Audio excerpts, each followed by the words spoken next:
Boa tarde.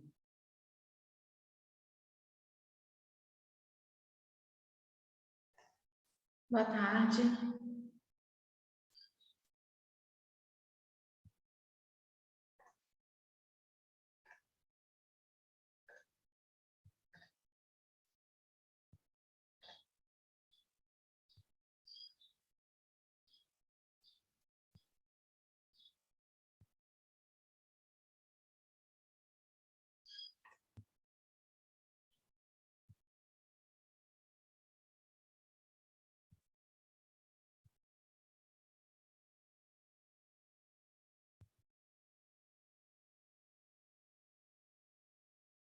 O professor Lisandro ainda não chegou, não, né?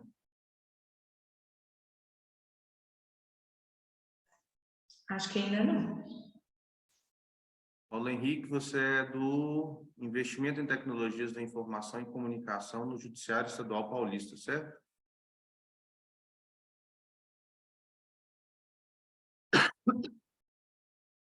Paulo Henrique?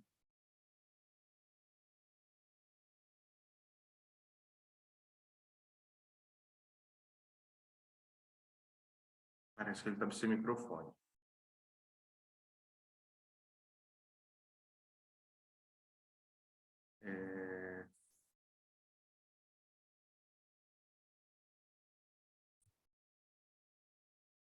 Flávia, seu trabalho é o impacto da Emenda Constitucional 95 de 2016 na execução orçamentária das instituições federais de ensino superior brasileiras. Certo? Isso. Eu vou marcar a presença para você. Ok. Vou aguardar o Paulo Henrique manifestar para presença para ele. Beleza.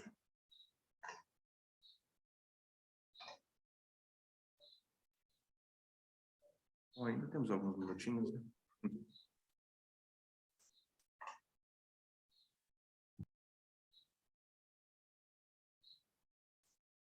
Então, uns 10 minutinhos adiantados, né? Não, a gente abre mais cedo mesmo. Gente. Para ver se tá tudo certo. Boa tarde. Tarde, Paulo Henrique? Eu mesmo. Eu tô com um problema no vídeo, infelizmente. Só daria para acessar com o celular. Daí, pelo computador, eu não consigo acessar com o vídeo. Tá, sem problemas. Nós vamos ter sua apresentação aqui, depois você faz as ações, aí a coordenação é do professor Lisandro, né?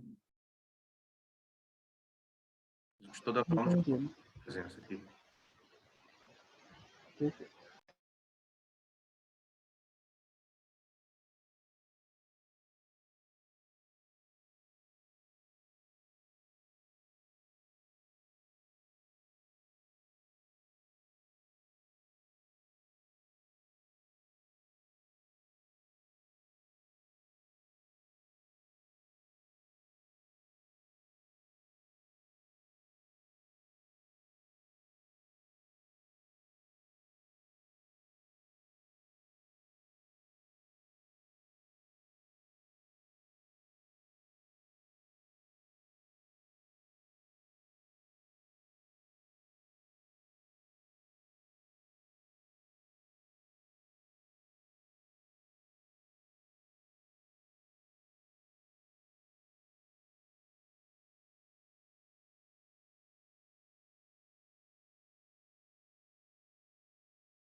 Professor Lisandro, tudo bom?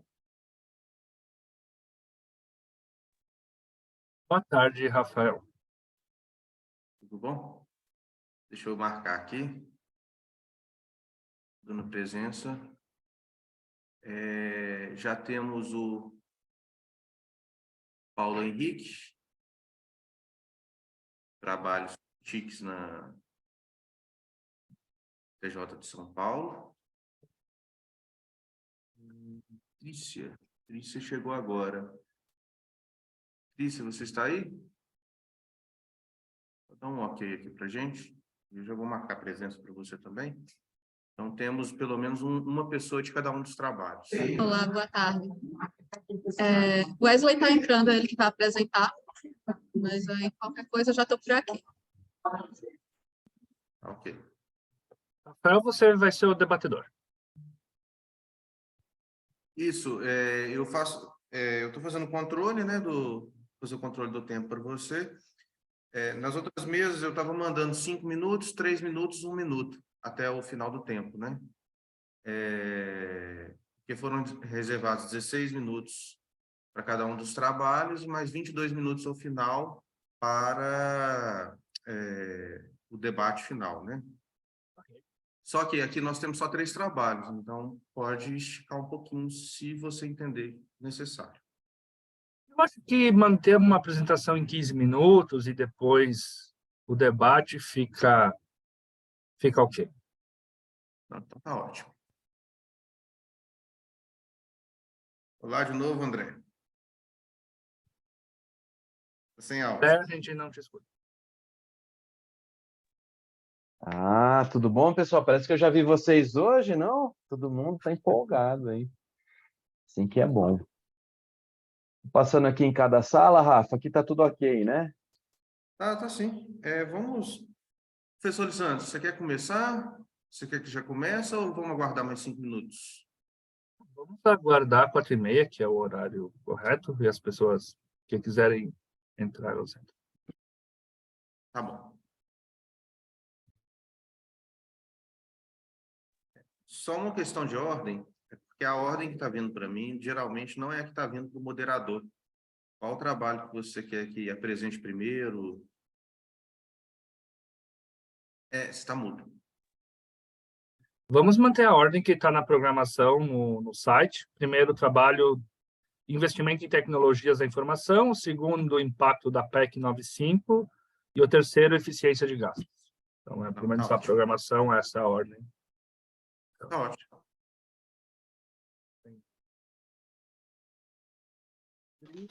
Posso testar o compartilhamento aqui? Claro. Você vai ver na tábua inferior, tem o share screen. Você seleciona e compartilha a tela que você quiser. Não, mas quem faz o compartilhamento sou eu. Ah, sim, perfeito. Já foi enviado para a gente, eu vou fazer o compartilhamento.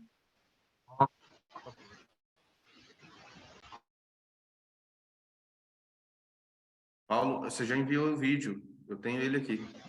Ah, sim, não, perfeito. Obrigado. Por nada.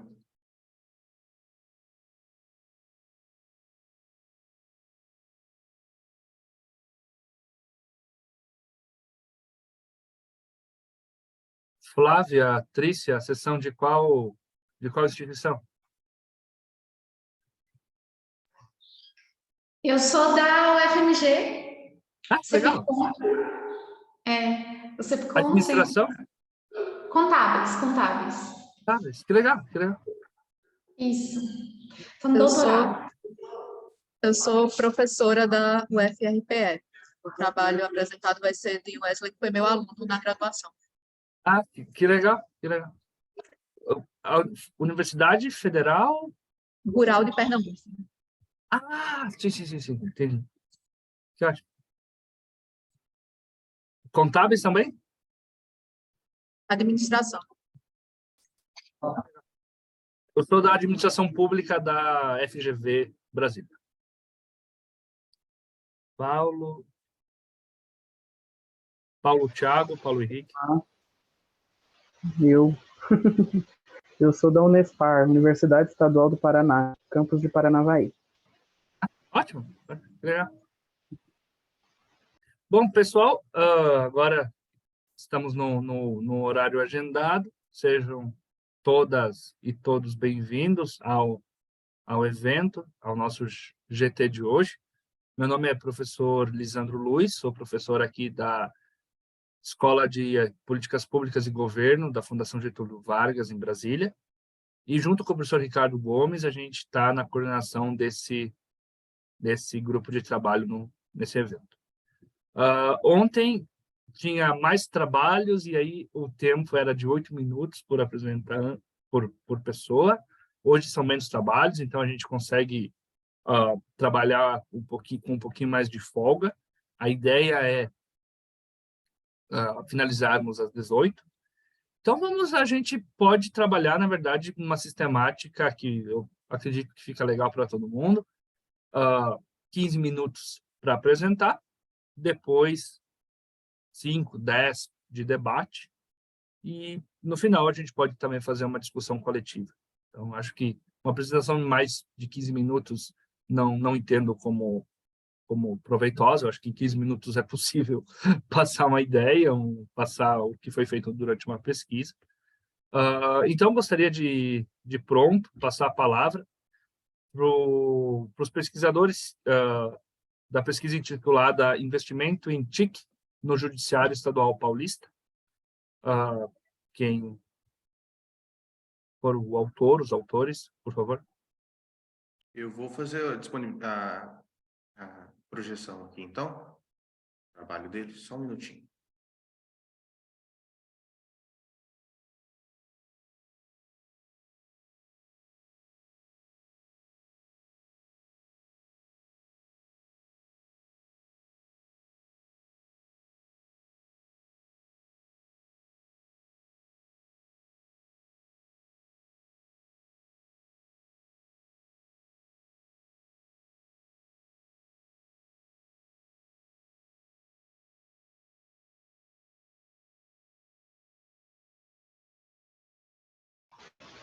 Só não consigo ouvir, professor.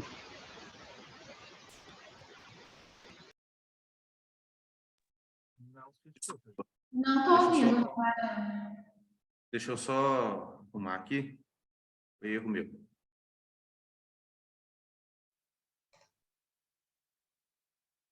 Olá, meu nome é Paulo Henrique Pinheiro, sou da Unespar, campus de Paranavaí. Estou aqui para apresentar o artigo Investimento em Tecnologias da Informação e Comunicação, TICs, no Judiciário Estadual Paulista, de minha autoria junto aos doutores André Luiz de Castro e Maria Gabriela Monteiro.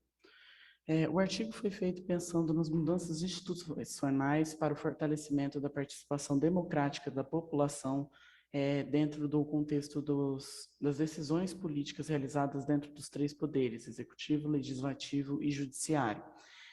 Temos como embasamento a Estratégia Nacional de Tecnologia da Informação e Comunicação, a ETIC-JUD, que tem como objetivo aproximar o poder judiciário da sociedade em geral, buscando diminuir o seu engessamento de informações, principalmente para atender à lei de informação que foi aprovada nos últimos anos. Também temos o contexto dos investimentos em TICs, que são dependentes dos recursos advindos da administração pública, que também estão sobre um contexto de sucessivas crises políticas, econômicas e, mais recentemente, da crise de saúde mundial causada pela Covid-19. Então, o objetivo deste artigo foi analisar os valores desses investimentos que são destinados às TICs no contexto do Tribunal de Justiça de São Paulo, que é o maior tribunal de justiça da América Latina, dentro do período de 2011 a 2021, totalizando 10 anos. Como embasamento, nós temos de que esta área, essa discussão tem uma alta demanda, ou seja, o setor jurídico tem uma alta demanda e acúmulo processual causado pelos demais poderes. Isso porque o poder judiciário ele passa por 2 vertentes. Uma delas é de que é um sistema extremamente engessado, muito burocrático, o que ocasiona uma demora na demanda processual, e também de que ele está sobre um contexto social muito ágil, muito rápido, muito rotativo, o que causa também um conflito com os novos modelos de comunicação entre os tribunais, juízes e a própria sociedade informatizada e midiática. Nesse sentido, nós temos também de que a judicialização da política é evidente, que onde o poder executivo e legislativo tem uma omissão clara, acaba trazendo uma demanda muito maior para o poder judiciário, até mesmo também em contextos onde envolve a questão de dificuldades políticas, trabalho político ali. E também temos o contexto do fenômeno da captura, onde há uma distorção dos objetivos do setor público para atender favores de grupos de interesses seletos, como empresariado ou grupos de partidários. Para essa pesquisa foi adotada uma metodologia quantitativa para avaliar a relação entre os dados de planejamento, orçamento e execução públicos, com os dados sendo extraídos do Portal da Transparência do Estado de São Paulo para avaliar os investimentos em TICs no Judiciário Paulista, o TJSP. Com os exercícios orçamentários completos dos últimos 10 anos, ou seja, de 2011 a 2021. Foi feita uma análise dos dados utilizando a análise estatística descritiva, com base em gráficos, tabelas, que facilitam a disposição dos dados. Como nosso principal resultado, temos os valores de investimentos que foram feitos a partir da dotação inicial e a dotação atual, que é aquela que foi o exercício final aprovado. Verificamos que dos 10 anos, 8 deles ultrapassaram em muito a diferença percentual do que foi previsto e do que foi atual. Há um destaque especial para os anos de 2011 e 2013, onde a dotação final, ou seja, a dotação atual até os dias de hoje, passa um valor 274% no primeiro ano de 2011 e 273% no ano de 2013. Todos os demais anos tiveram aprovação acima de 100%, com exceção dos anos de 2015 e 2016, onde a dotação atual foi abaixo da dotação inicial. Esse período se justifica principalmente porque o Estado de São Paulo, o Judiciário de São Paulo, estava diretamente interligado na crise política daqueles anos, que era referente aos escândalos de corrupção, das pedaladas fiscais, onde houve também o impeachment da ex-presidente Dilma Rousseff, que tinha um conflito de interesses políticos partidários ali, em que o Judiciário estava diretamente interligado. Nos resultados, nós verificamos que os dados sobre investimentos em TICs sugerem um bom atendimento à lei de informatização e administração, em comparação a outros estados do país, como Paraná, Rio Grande do Sul, Rio de Janeiro e Mato Grosso do Sul, que são os maiores em número de arrecadação no país. Entretanto, essa permissão constante de investimentos da dotação atual, acima do previsto, enseja questionamento sobre aumento, principalmente por questão da judicialização da política e dos conflitos de interesse de grupos partidários, porque isso causa um aflito no sentido de por que e como esses investimentos são realizados e como são decididos fazer isso ou não. Por quê? Temos também a questão de outros setores que precisam de investimentos, como setores da saúde, educação, infraestrutura, segurança, mas que sofrem diversas consequências diretas de políticas de austeridades fiscais das mesmas entidades que decidem por aumentar a liberação ou de investimentos nesse setor, que é um setor que geralmente não tem tanta fiscalização como esses outros. No sentido, nós concluímos que essas constantes adições aos valores previstos que mesmo com essa estabilidade política, econômica dos últimos anos, foi verificado que o TJSP não encontrou dificuldades agressivas para adquirir recursos, com exceção do ano em que ele esteve diretamente ligado com o objetivo de atingir o impeachment da então ex-presidente Dilma Rousseff. Foi verificado também que os investimentos em TIC são fundamentais para diminuir a morosidade do judiciário, pois aproxima a sociedade e diminuiu muito os casos processuais também. No entanto, todas essas adições, verificou-se que todas essas adições podem estar indicando, supostamente, uma judicialização da política proposital, deixando assim o judiciário fugir do plano estratégico das políticas públicas para assumir um papel político. Tal dinâmica pode ter uma relação também com o fenômeno da captura, onde determinados interesses de grupos políticos ultrapassam o interesse do público geral. Enfim, essas são as nossas referenciais, utilizamos a escrita direta de diversos autores da área e também de documentos e dados oficiais da União do Estado de São Paulo. No mais, deixo agradecimentos especiais a todos aqueles que nos ajudaram e à organização do evento por esta oportunidade, por estar participando. Muito obrigado.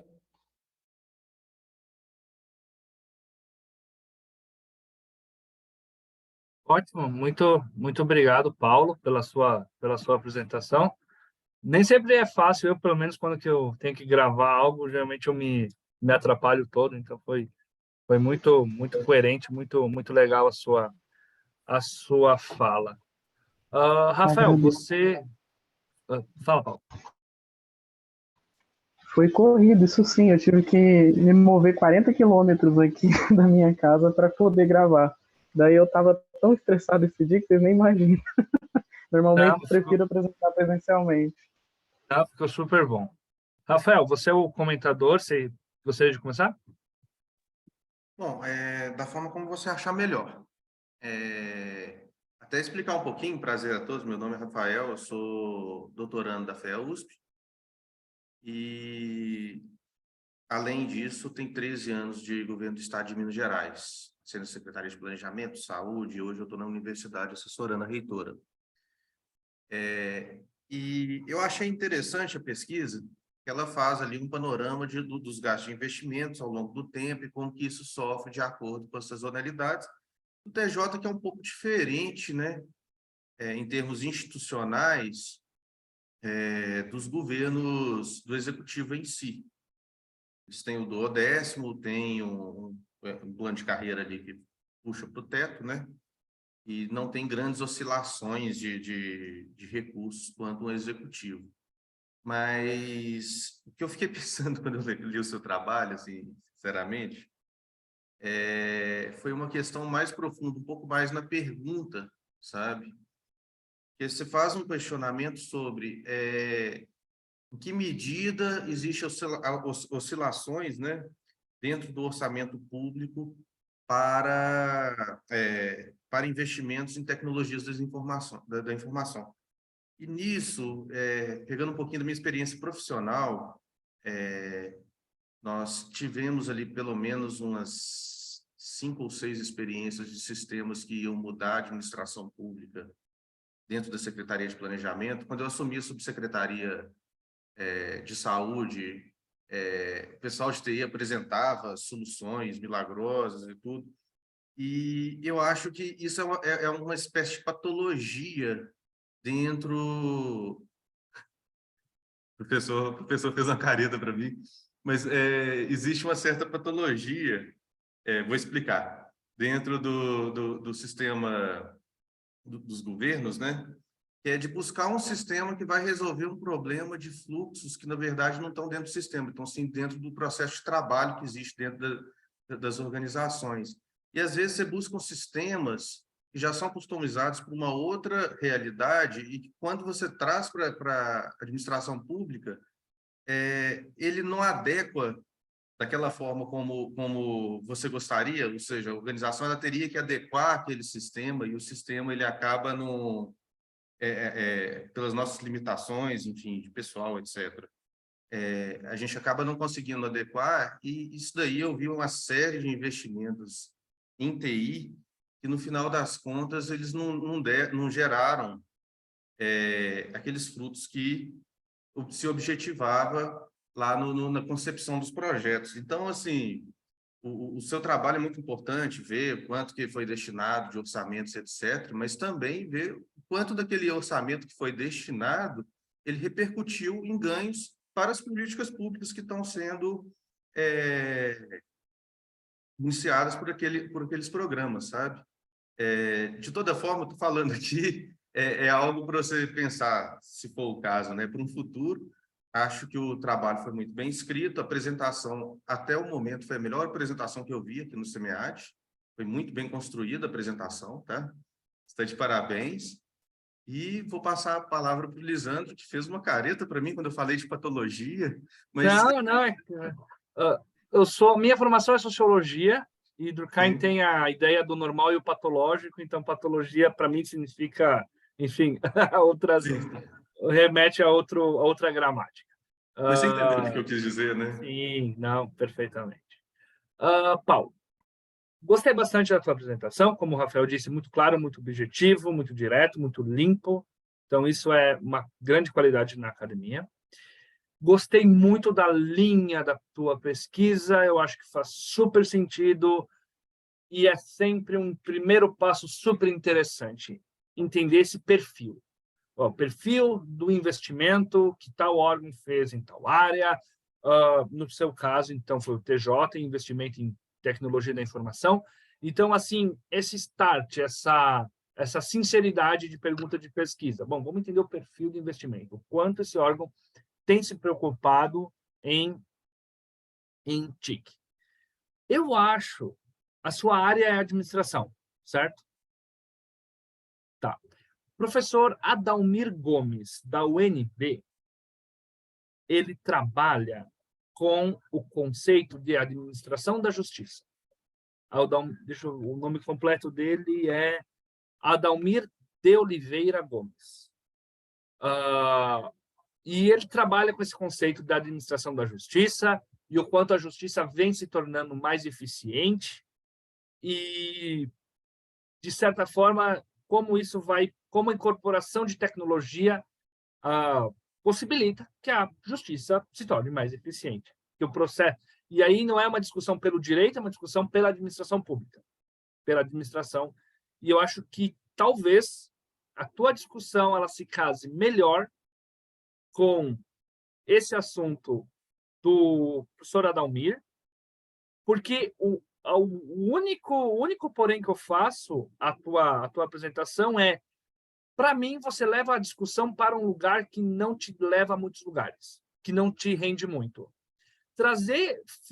Relacionar o investimento de um TJ num Estado e como ele aumenta e diminui ao longo do tempo com o impeachment da presidente, estica a corda, assim, de um pouquinho demais, assim, tipo, tem uma relação? Até pode ter, mas, assim, assim como você fala, enquanto outros órgãos têm que apertar os cintos, o TJ, a Justiça pode gastar mais, também, assim, se a gente sentar ali num bar e tomar uma cerveja e você me falar isso, tudo bem, mas para um artigo, não é uma relação que a gente acha que os teus dados não te permitem discutir isso. Os teus dados te permitem discutir de que forma a justiça incorpora a tecnologia e que potencial isso tem para aumentar a eficiência, a celeridade, e você pode trabalhar, por exemplo, tem estudos, por exemplo, do Fernando Filgueiras, que ele trabalha com o eGov, a criação de uma plataforma de governo eletrônico no Brasil. O Fernando Filgueiras ele vai trabalhar, de que forma a incorporação de tecnologia permite que o executivo, que o governo federal, enfim, crie uma nova cartela de serviços ao cidadão, que até então não existia. Então, para mim, Lisandro, a tua discussão, os teus dados, a linha que tu quer trabalhar, ela encaixa melhor em Adalmir Gomes, em Fernando Filgueiras, do que com a discussão que você aciona. Ou seja, você mantém os dados, mas, para mim, enquanto pensar nisso, daqui a pouco você envia para um periódico científico, você envia para uma revista acadêmica, me parece que faz muito mais sentido você dizer, isso se trata de uma pesquisa exploratória, e a partir disso a gente vai discutir de que forma isso tem potencial para melhorar a justiça, acesso à justiça, assim sucessivamente. Comparar, por exemplo, de que forma as defensorias públicas investem em TI, de que forma outros estados fazem investimento, aí você compara, São Paulo é muito, é pouco, comparado a outros estados, outras regiões do país. Então, eu acho que você tem uma belíssima agenda de pesquisa, você teve um belíssimo insight, mas você tem que levar a discussão para o lugar que ela pertence, que, para mim, é governo eletrônico, administração da justiça, basicamente, Fernando Filgueiras e Adalmir Gomes. Para mim, aí você consegue dar o salto necessário para uma análise madura, um artigo muito bom, publicado num periódico legal. Então, assim, Paulo, te dá os parabéns. em primeiro lugar, e a segunda é te estimular a seguir estudando, seguir trabalhando no assunto, que eu acho que você tem bastante potencial.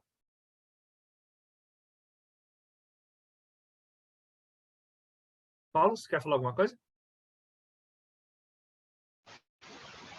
Primeiramente, agradecer pelos comentários, eu acho que pode contribuir sim muito. Eu sempre anoto, porque na verdade esse é o meu primeiro artigo, ou é o terceiro, mas ele não tem a ver com o meu tema, porque esse primeiro artigo eu já modifiquei muito e eu fiquei um tempo parado devido à Covid que eu peguei e danificou um pouco minha saúde, aí, vamos dizer assim.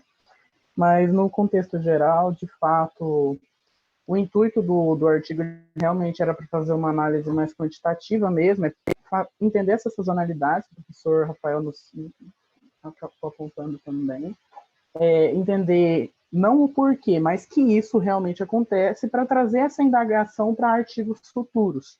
Então, esse era o objetivo inicial, é realmente trazer o intuito de, existe dinheiro, existe orçamento. Esse orçamento está passando além do inicial. Então, assim, de fato, a cultura do judiciário é uma cultura diferente, principalmente porque eles têm uma cultura mais engessada. Qualquer mudança é muito bem pensada, muito bem estudada antes de ser implantada. Não que no executivo e no legislativo isso não ocorra, mas a cultura no judiciário é muito mais acentuada nesse ponto. Então, de fato, isso acaba trazendo um peso maior em qualquer mudança, qualquer investimento que você faz. Então, de fato, essas sazonalidades, quando você vê essas alterações ocorrendo, são muito grandes. E, de fato, quando a gente analisa, por exemplo, os 10 anos que foi o foco da pesquisa ali, né, que era, inclusive, os anos que o próprio portal da Fazenda liberava, antes disso não libera mais, você vê que, por exemplo, em um ano, essa dotação passa mais que o dobro do que o inicial. Em outros, não chega nem a atingir esse 100%. E os 2 únicos anos que foi verificado foi justamente os 2 anos em que não houve liberação dessas verbas por cortes orçamentários por causa de momentos de pesquisa ou de investigação, que foi justamente anunciado e justificado dentro do próprio portal da Fazenda. Não tive tempo hábil de ficar analisando cada uma dessas investigações, obviamente não era o foco da pesquisa, mas de fato que era grande momento ali, eram aquelas pedaladas fiscais que, independente de qual governo estava naquele momento, né, estava sendo analisada. E finalizou-se no ano de 2016 e logo após essas sazonalidades voltaram para acima do previsto. Então foi somente nesse contexto. Então, de fato, eu creio que dá para trazer essa discussão mais para a administração da justiça, sim, que é uma das grandes áreas da administração, junto com finanças, aí, que é uma coisa que eu gosto muito, e administração pública, que é aquela a qual eu quero ter o meu doutorado. E realmente acho que essas pessoas que foram citadas podem estar me auxiliando. Eu vou pesquisar mais, com certeza. Tem muito que contribuir ainda e acho que os comentários de vocês dois podem me apoiar bastante. E me coloco à disposição também, caso vocês queiram ajudar, eu sou sempre aberto. Muito obrigado. Tá. Ótimo, Paulo. Passamos agora. Rafael, quer falar alguma coisa? Não. Parabéns, Paulo. Agora a gente vai para o teto de gastos, né? Impacto nas instituições federais. Licença, Rafael e Lisandro, eu poderia, e Flávia, você poderia deixar a gente apresentar antes o Wesley, porque eu vou precisar sair às 5h30 e eu queria ver as considerações. Se não for possível, o Wesley pode tocar tranquilamente. Tranquilo. Não, tranquilo, Mas, pode começar. Mas a Flávia concorda? Porque seria a vez dela, né? Vou fazer o compartilhamento aqui. Sem problema, eu posso ficar aqui até mais tarde, não tem problema não. Obrigada. De nada. Eu me chamo Wesley Lopes de Lima e vou apresentar para vocês o trabalho intitulado Eficiência dos Gastos Públicos em Saúde durante a pandemia da Covid-19, um estudo das unidades federativas do Brasil, elaborado por mim, Wesley Lopes de Lima, e orientado pela professora e doutora Trícia Thaís Silva Pontes, ambos da Universidade Federal Rural de Pernambuco, da Unidade Acadêmica de Serra Talhada. Para a realização deste trabalho, partimos da reconhecida importância que a correta execução da despesa pública possui para produzir serviços voltados para o atendimento às necessidades da população, né, o que está previsto no orçamento, bem como para garantir essa responsabilidade social, né, do Estado, né, da União, que está prevista na Constituição Federal, né, bem como a elaboração do plano plurianual, né, a lei orçamentária, né, que prevê esses gastos, mas que devido ao aumento, né, atual momento de pandemia, a gente resolveu focar nos gastos públicos com saúde, tendo em vista que tornou ainda mais relevante, né, e necessário que esses recursos sejam usados de forma correta, né, para alcançar melhores resultados possíveis, justamente porque houve um aumento dos gastos públicos para conter os efeitos da pandemia.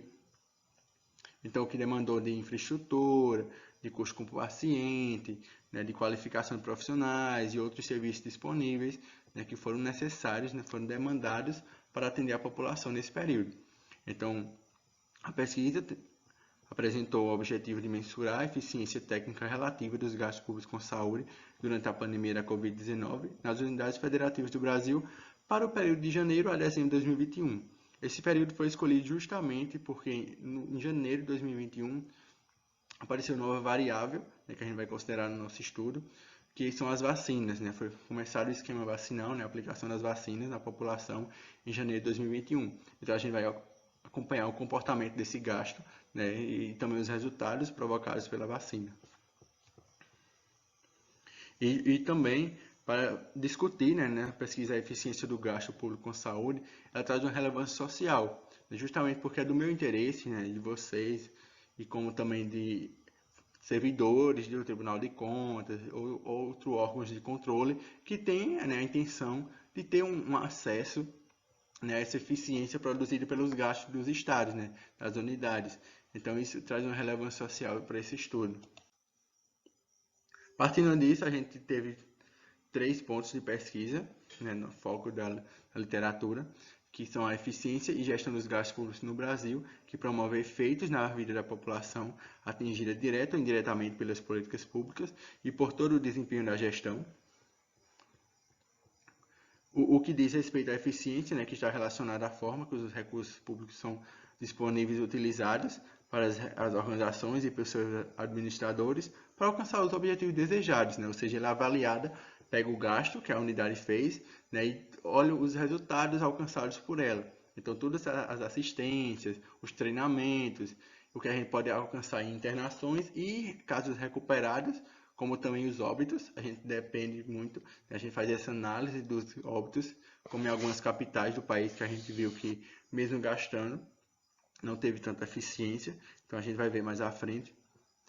O segundo ponto é o panorama dos gastos públicos com saúde durante a pandemia da Covid-19 no Brasil, né, o que demandou da União maior gasto para com as unidades federativas que tiveram suas receitas prejudicadas.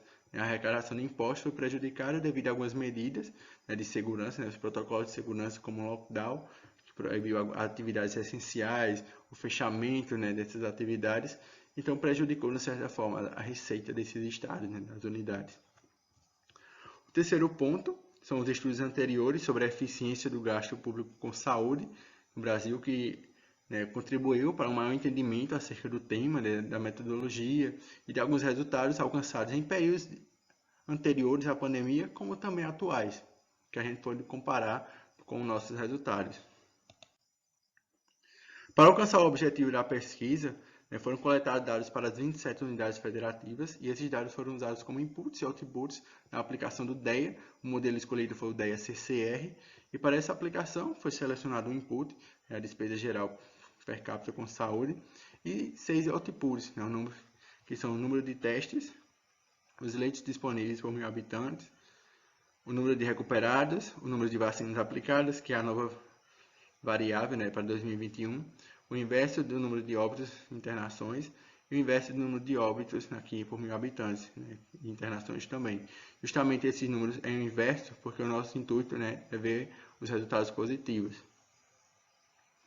Aqui estão a fonte, né, as nossas referências. Aqui, como resultado, a tabela 3 apresenta a eficiência técnica relativa das unidades federativas, né, obtidas com o modelo DEA CCR orientado ao output.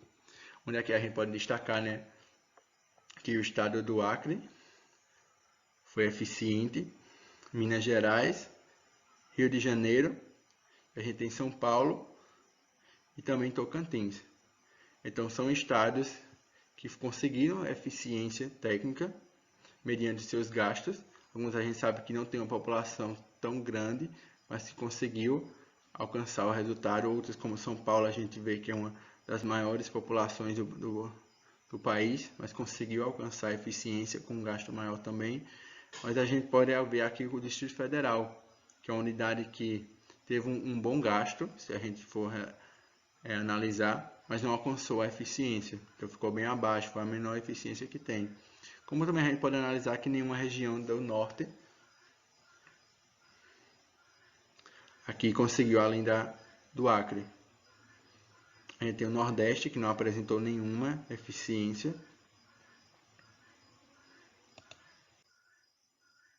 Então, a gente pode concluir que uma maior despesa per capita com saúde não resulta em eficiência, né, o que contradiz a nossa hipótese de pesquisa, onde ela diz que a maior eficiência, o maior gasto, né, poderia chegar à eficiência, mas que a busca por eficiência dos gastos públicos deve ser contínua na administração pública, e a gente teve como limitação, né, a disponibilidade e confiabilidade dos dados coletados nas secretarias de saúde de cada unidade, a demora na disponibilização dessas informações, né, e a análise apenas dos recursos financeiros transferidos da União para as unidades federativas. Então, não foi levado em consideração o gasto próprio de cada unidade federativa.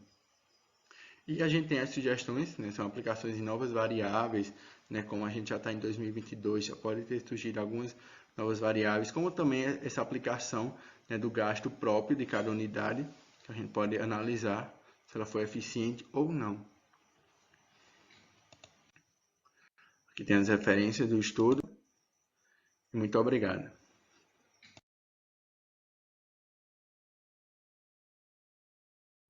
Muito obrigado.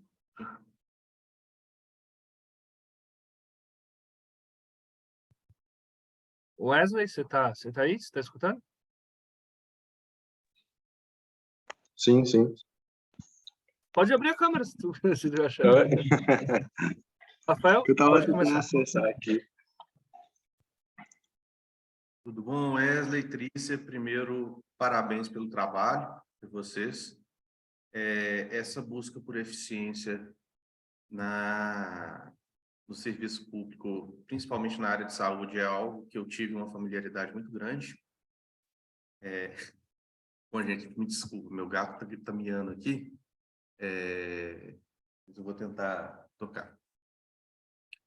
E eu gostei muito do trabalho de vocês. Vocês fazem uma comparação ali, pegando uma série de inputs, né?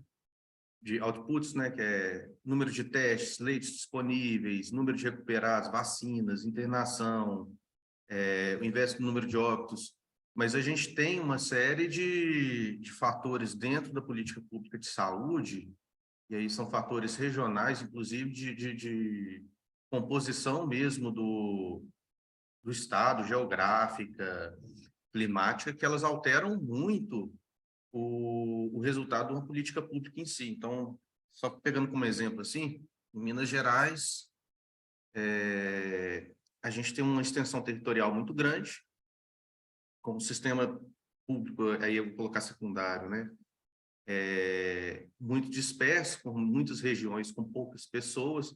Então, acaba que a atenção secundária e terciária, ela tem uma dificuldade muito maior de você fazer essa descentralização do que, por exemplo, no Rio de Janeiro. Rio de Janeiro, como há uma concentração muito grande de pessoas ali próximas da capital, e o estado em si é um estado muito pequeno, com 4, 5 hospitais grandes ali dentro da região metropolitana, distribuídos de uma forma equidistante, você consegue atender a população de uma forma adequada. Em Minas Gerais é outra história, que a gente tem mais de 450 hospitais, né?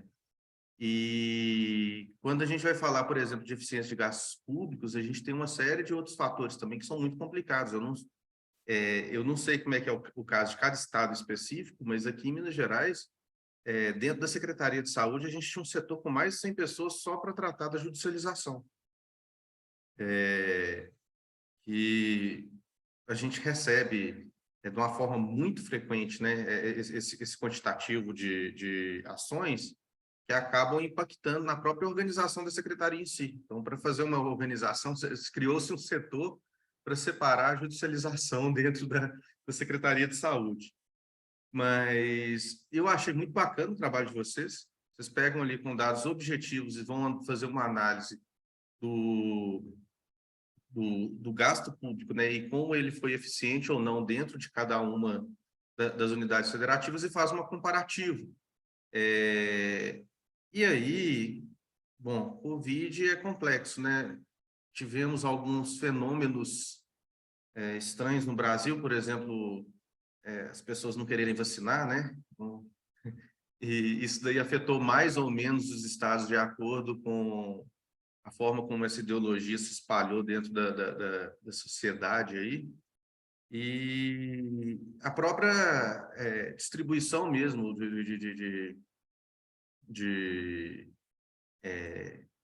da doença. Então, por exemplo, pegando Minas Gerais, que vocês colocaram ali, né? O prefeito de Belo Horizonte, ele fechou a cidade, fez um lockdown muito forte no início da pandemia. Isso daí, de certa forma, foi indicado como um dos fatores que levaram a não ter tido um pico muito grande dentro de Belo Horizonte, né? Então, a gente tem determinados fatores aí políticos, não são refletidos diretamente ao gasto, mas que impactam esses outputs que vocês colocaram, que não necessariamente significa que o gasto foi mal feito. Na verdade, a gente teve outros fatores relevantes ali dentro do contexto de cada um desses estados que levaram a ter um indicador pior ou melhor, né? Acho que eu vou parar por aqui, para o Lisandro poder falar também, senão eu ocupo muito espaço. Não, capaz, pode, fica à vontade, Rafael. Wesley e orientadora Trícia, pelo que eu entendi, a Trícia foi orientadora do trabalho. Eu gostei bastante do tema, gostei bastante da apresentação. Wesley, você, assim como o Paulo, você consegue transmitir a mensagem, você consegue ser claro, você consegue ser bastante sincero no que você está falando, e isso é muito legal para quem tá te acompanhando. Eu tenho uma hipótese, talvez, do porquê o Distrito Federal tenha tido nota tão baixa. O Distrito Federal, ele é muito, assim como o Rio de Janeiro, ele é muito pequeno, e boa parte de quem mora aqui é funcionário público, ou seja, é classe média. E aí faz testes, por exemplo, em clínicas privadas, que não necessariamente reportam ao Estado o número de testes, número de internações e assim sucessivamente. Então, talvez, essa pode ser uma hipótese do porquê o DF está tão mais abaixo, mas é porque as pessoas recorrem a serviços privados, talvez, para enfim, fazer o tratamento da Covid. A Confederação Nacional dos Municípios, ela conseguiu, na época da pandemia, fazer um levantamento com os municípios sobre se o município estava fazendo medidas de contenção, medidas não farmacológicas na área da educação. Eu publiquei 2 artigos com os dados da CNM, e lá em Oxford, a Andresa Rusca de Souza Santos. A Andresa, ela é diretora da Latin American Center de Oxford, e ela também fez um monte de pesquisa e publicou vários artigos sobre a pandemia. Então, talvez você queira procurar os trabalhos dela, eu acho que também vai ser um bom incremento na parte analítica do seu trabalho, Wesley. E eu acho que, assim, a metodologia que você escolheu está algo super em voga. Minha área é um pouco mais qualitativa, mas aqui na GV Brasília, por exemplo, tenho vários colegas, o professor Weber Heckia, por exemplo, que trabalha com modelos matemáticos, com modelos estatísticos para unidades territoriais menores, como municípios. O professor Benjamin Tabak também trabalha com isso. Na GV, o Eduardo Green, o professor Eduardo Green também faz bastante pesquisa observando, bom, vamos usar um modelo matemático, um modelo estatístico, e a gente vai calcular eficiência, vai calcular efetividade, eficácia.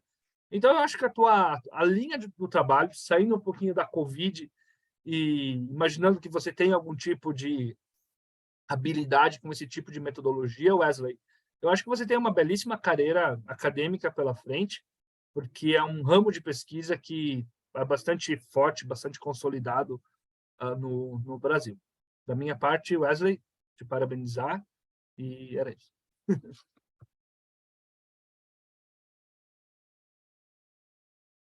Vocês podem falar se vocês quiserem.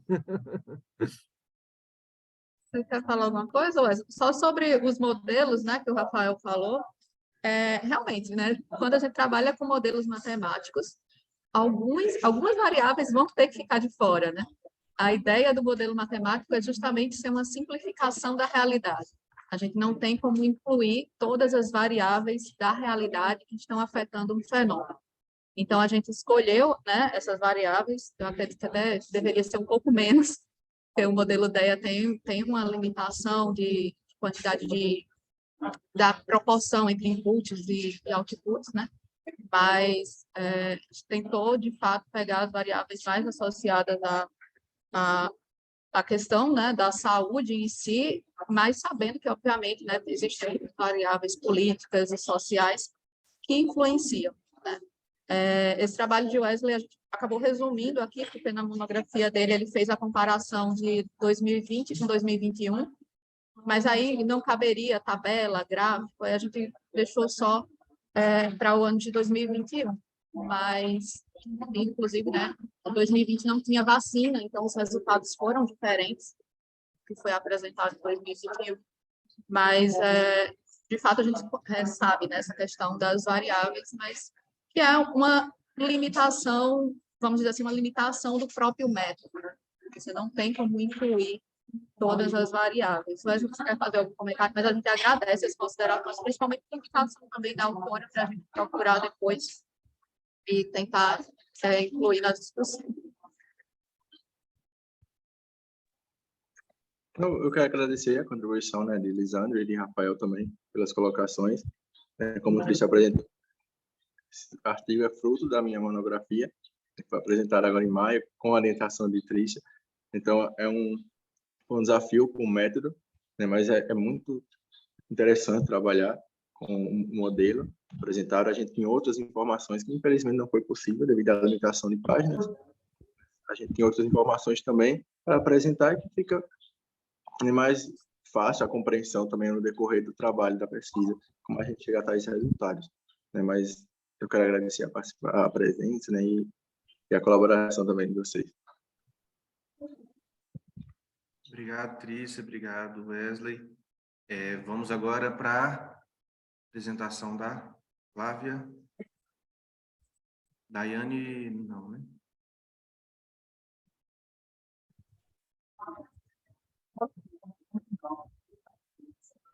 Olá, meu nome é Flávia e o objetivo desse vídeo é apresentar o artigo intitulado Impacto da Emenda Constitucional 95/2016 na execução orçamentária das instituições federais de ensino superior. Os autores sou eu, Flávia Silva de Lima Duque, Elísio Marcos dos Reis e João Estevão Barbosa Neto. Todos três autores estão vinculados ao Centro de Pós-Graduação em Pesquisas em Controladoria e Contabilidade do Departamento de Ciências Contábeis da UFMG. O artigo começa trazendo que a ausência de reformas estruturais levou ao crescimento insustentável das despesas e da dívida públicas. Uma das soluções possíveis para reverter esse cenário seria a limitação no crescimento dos gastos públicos. E aí, nesse contexto, foi aprovado em 16 de dezembro de 2016 a Emenda Constitucional 95/2016, que instituiu um novo regime fiscal para vigorar nos próximos 20 anos, ou seja, até 2036. Em resumo, as regras do novo regime não permitem o crescimento das despesas totais e reais do governo acima da inflação, nem mesmo se a economia estiver bem. Então, quando o Estado não possui recursos para suprir todas as necessidades da sociedade, será preciso escolher em quais demandas ela alocará os recursos. E a teoria da agência explica essa relação. Sob a perspectiva do orçamento público, França 2005 traz uma visão interessante. Segundo ela, os objetivos do agente em organizações públicas estariam mais direcionados à maximização do orçamento futuro, já que estão relacionados diretamente ao poder político. Por outro lado, apenas um pequeno segmento da população estaria disposto a acompanhar a tomada de decisões sociais e identificar as divergências entre os interesses da sociedade e os objetivos do agente. Essa disputa se agrava ainda mais quando considerada a situação de austeridade promovida pela emenda constitucional que é objeto desse estudo. E é nesse contexto que o artigo propõe a seguinte questão de pesquisa: qual o impacto da Emenda Constitucional 95/2016 na execução orçamentária das instituições federais de ensino superior brasileiras?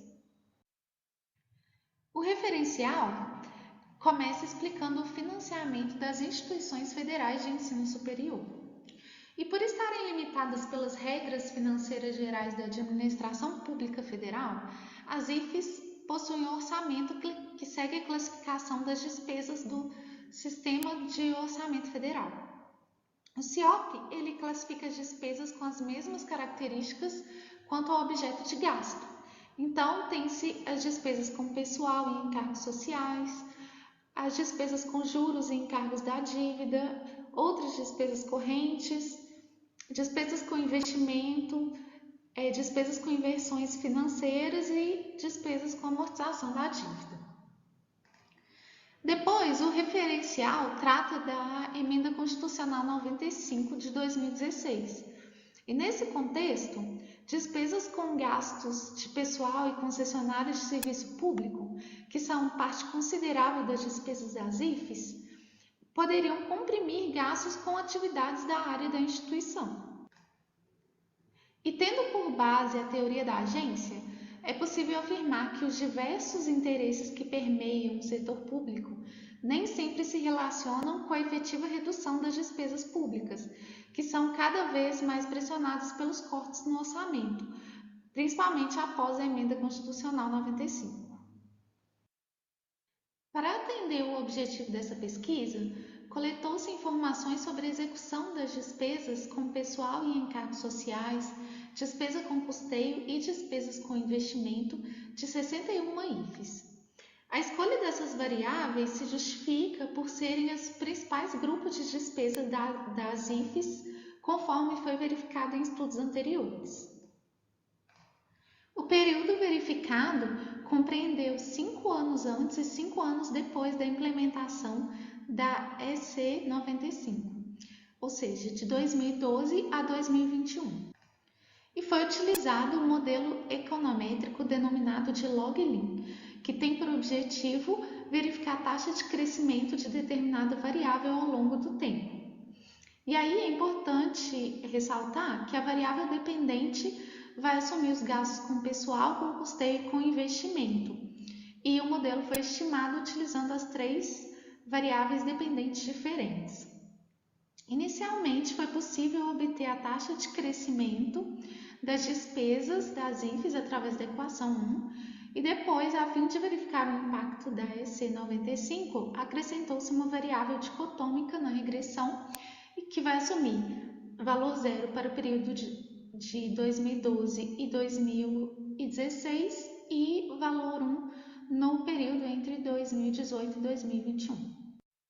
Se considerada a equação sem a variável dummy, quando a variável dependente foi o logaritmo natural das despesas com pessoal e investimento, os testes F das regressões foram significativos a um nível de 1% e, portanto, apresentaram resultados válidos.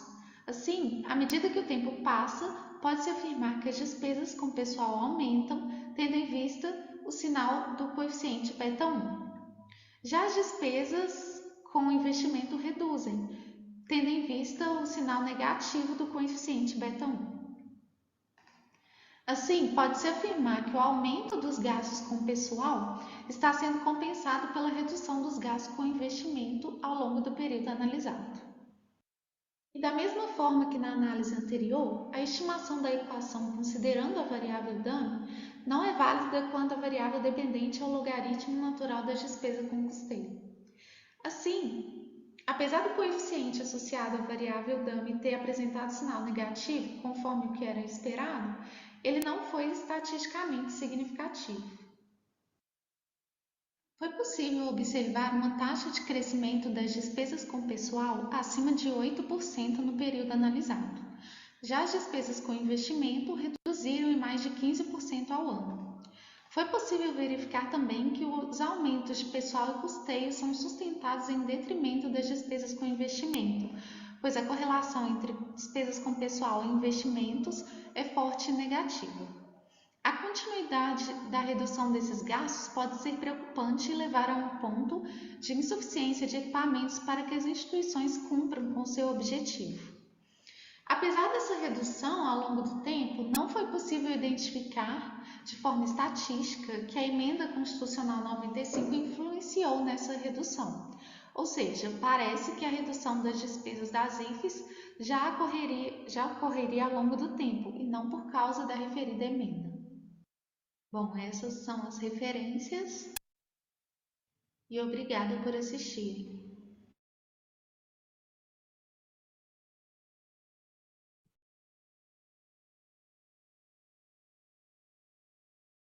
Professor, quer que eu comece? Claro, por favor. Tá bom. Flávia, só você que está aqui, né? Parabéns pela análise. Você faz ali uma análise interessante, que é ver se a tendência de crescimento ou diminuição da despesa ela tem correlação com um objeto específico, muito criticado, né? E foi o teto da... Mas, enfim, eu acho muito interessante o trabalho, porque ele quebra um pouco aquele paradigma, né? A gente vem tendo uma redução nas despesas de investimento das instituições de ensino, e não necessariamente isso tem a ver com um normativo específico ou outro. Dando como exemplo aqui minha instituição atual, na Universidade aqui de Minas, o nosso orçamento do ano passado, aliás, desse ano, em investimento é maior do que dos últimos 20 anos, sabe? A gente nunca recebeu tanto investimento igual a gente está recebendo em 2022 e 2021. E isso tem um pouco mais influência, talvez, com as prioridades de políticas mesmo que vão sendo adotadas pelos governos. Acho que a gente pode até ter um teste agora muito grande, né, com essa rodada, e aí pode ser analisado ao longo do tempo, essa mudança de governo, até porque depois do teto de gasto a gente teve sempre governos que não priorizavam a educação, né? E, em tese, hoje a gente tem um governo que tem um discurso mais voltado, um discurso, né, eu não estou falando que vai se realizar ou não, mas um discurso mais voltado para o fortalecimento das instituições de ensino superior públicas, né? Eu acho muito bacana, você quebra ali um paradigma sobre a questão do teto de gastos. Eu acredito, assim, muita gente usa o teto de gastos para fazer escolhas políticas, da mesma forma como é utilizado também a lei de responsabilidade fiscal. A gente utiliza um normativo para fazer uma escolha política que, na realidade, ela é política, ela não tem a ver ali com o normativo em si. Você está fazendo uma escolha, está se escondendo atrás de um normativo que foi aprovado, né? E o que você mostra ali é que, na verdade, o normativo em si ele não alterou em nada. A gente já tinha ali uma tendência de desinvestimento dentro dos IFES, né? Então, parabéns, gostei bastante do trabalho. Sou Lisandro. Bom, a minha fala é bastante na linha do Rafael. Flávia, meus parabéns pela pesquisa realizada. Vou te confessar, eu não sou do campo dos estudos quantitativos, então eu não consigo fazer nenhum tipo de comentário. A técnica estatística usada, se é a mais correta, se não é. Confio em você, imagino que seja. Mas muito interessante, porque por dois motivos. O primeiro é que hoje o teto de gastos é muito mais um estado de espírito do que realmente uma regra que significa alguma coisa. Tipo, vamos tirar os precatórios, vamos colocar os precatórios. Precatório fica para o ano que vem. Tipo assim, poucos eu acho que ainda realmente acreditam que o teto de gastos serve para alguma coisa. Mas, quando é para, sei lá, limitar direito social, imagina, aí o teto de gastos sempre serve, que é um pouquinho a discussão que você se coloca. Não sei se você conhece a professora Elida Graziane Pinto. Eu vou colocar aqui no... Elida Graziane Pinto. Está aqui no chat o nome dela. A Elida trabalha, tem muitas publicações voltadas ao teto de gastos e o seu impacto na administração pública. Eu não sei se a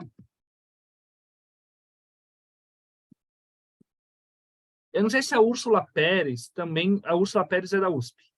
Eu não sei se a Úrsula trabalha com orçamento público, mas eu não me lembro se ela entra no mérito do teto de gastos. A Elida, sim. Por quê? Porque eu acho muito legal isso que você fala que, bom, os investimentos caem após o teto, né? Isso já vinha obedecendo uma tendência. Eu acho que essa é uma descoberta extremamente relevante, Flávia, e que vale, eu super te incentivo, manda esse seu paper, não sei, Caderno Zebap, algum periódico de grande circulação. Eu, particularmente, acho o periódico Caderno Zebap da GV um periódico legal, mas, enfim, você pode escolher o periódico que você quiser. Mas eu achei, enfim, só tenho a te parabenizar. Se tu quiser incorporar um pouco mais da discussão, eu acho que os textos da professora Elida te ajudam a dar um boost maior, né? Ela fala muito ela dá várias entrevistas, podcasts, ela fala que tudo é questão de prioridade orçamentária. E eu acho que é isso, né? Você tem uma prioridade que é manter o pessoal, manter o gasto com o pessoal, e, enfim, e aí você enforca os investimentos. Enfim, parabéns. Não tenho mais o que falar para você. Professor, só por curiosidade, a Elida, ela foi minha colega de carreira. Hoje ela está onde? É? Sim, sim. A Elida é mineira. Hoje ela está na GV e procuradora de Estado de São Paulo, se não me engano. Ela está com procuradora ainda. Eu lembro que ela passou, ela formou lá no Fundação também. Legal. Assembleia. Eu lembrava dela, aí você falou dela. A gente acaba perdendo. Mas legal, bacana mesmo. Não, a Elida é um ser humano extraordinário, assim, uma pesquisa muito robusta, então eu acho que vale muito você, Flávio, incorporar o que ela tem escrito no teu trabalho. Flávia, qual instituição? Eu acho que você falou, mas eu esqueci. Federal de Minas. Federal de Minas, claro. Bom, então é sua conterrânea. Rafael, acho que a gente encerrou por hoje. Encerramos. Eu gostei muito da perspectiva desse painel em específico. Ele puxou 3 grandes trabalhos que pegam, dentro de políticas públicas diferentes, uma discussão que é a discussão orçamentária. Então, a gente tem ali um casamento entre os 3 trabalhos que é muito bacana, né? Por um lado, a gente vai estudar ali o gasto com saúde, então, a questão da eficiência no gasto. Por outro lado, a tendência de gasto ou não de acordo com o teto na educação. E, por outro lado, a questão do gasto com tecnologia da informação no Poder Judiciário. Eu achei bem proveitoso assim, a discussão, porque a gente vê ali a importância da gente ter um enfoque do gasto público dentro da academia para fazer um aprimoramento mesmo do gasto dentro da sociedade. Eu gostei bastante do trabalho. Acho que a gente tem aqui algumas interconexões muito boas que podem ser feitas entre os trabalhos, né, dos autores. E queria parabenizar a todos, professor Lisandro, te conheci só por nome. Eu não sei se eu falei anteriormente, eu estou deslocado aqui, sou da área de gestão de pessoas, né? Mas como trabalhei muito tempo, trabalho, né, até hoje em administração pública, Inclusive, ficava dentro da Secretaria de Planejamento fazendo acompanhamento de folha de pessoal, projeção de folha. E a gente vê ali a questão das projeções, a folha de pagamento não tem como, mesmo que não tenha reajuste, a gente vai ter sempre um crescimento vegetativo ali que ele vai aumentando ao longo do tempo, né? E gostei bastante. Terminando meu doutorado, talvez eu volte para a área da administração, né? Eu achei bem bacana mesmo a discussão de vocês. Parabéns, muito obrigado, professor. Muito obrigado, Rafael. Rafael, você é doutorado em administração? Sim. Ah, que legal. Administração de empresas, não pública. Administração de empresas. Eu estou na FEA-USP. Eu sou Sim. Sou orientando do Wilson Morim. Professor Wilson. Já se conheço de nome. Eu tô com aquele problema. Meu orientador virou da RH da USP, né? Virou pró-reitor, é complicado, mas tá bom. Você vê ele pouco, basicamente. Agora eu vejo ele só no final de semana. Mas a gente já está fechando os trabalhos e tudo, né? Mas eu estou em outra área aqui deslocada, até porque tiveram muitos trabalhos na área de administração pública, né? É bem bacana. Sim. Né? Bom, Rafael, muito obrigado pela sua mediação, por me ajudar a debater os trabalhos. 3 trabalhos ótimos, 3 trabalhos muito bem apresentados. Gente, há um mês eu estava num outro evento, Unbox, que é um evento da área das ciências sociais, também coordenando um GT. Enfim, eu acho que esse ano eu já fui banca de 10, 12 de dissertação, TCC, mestrado, doutorado. E o que a gente mais vê é gente que não consegue apresentar, gente que não consegue ser concisa, gente que não consegue passar o recado e pesquisas não muito bem ancoradas do ponto de vista metodológico. O que eu vi hoje foi exatamente o oposto. Pesquisas muito bem apresentadas, pesquisas muito objetivas, pesquisadores muito preparados e pesquisas muito interessantes. Queria incentivar vocês a seguir estudando e aprimorando e fazendo mais e mais investigações. Meu sincero parabéns para vocês 3. Fiquei muito, muito, muito feliz em ver a apresentação de vocês hoje. Do fundo do meu coração, queria dar parabéns aos 3. E era isso, gente. Foi muito bom conhecer vocês. E fala, Flávio. Não, queria só agradecer pelas contribuições aqui. A gente ficou com muita dúvida. Esse foi um artigo que a gente fez de disciplina, né? Então, assim, acaba sendo um pouco mais corrido nas conclusões, assim, a gente ficou muito sem saber como tirar elementos e tal, porque o resultado foi um pouco diferente do que a gente esperava. Acho que... Então, muito obrigada, as contribuições foram assim, excelentes. Tá certo. O bacana pessoal, da ciência é quando a gente sai com uma premissa e vai para o estudo e descobre que o que acontece é outra coisa. Isso é muito legal, né? É verdade. O trabalho é um deles. Meu também, quando eu fui fazer, eu achei que ia acontecer uma coisa, aconteceu outra. Mas aí eu não vou entrar aqui no mérito.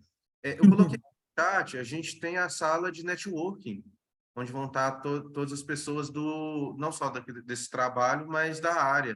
Se vocês quiserem acessar lá para trocar informações, contatos, tá? Aí fiquem à vontade. A sala vai ficar aberta até às 18 horas. Se quiserem ficar também aqui conversando, tá bom? Eu me despeço de vocês. Um abraço. Um abraço.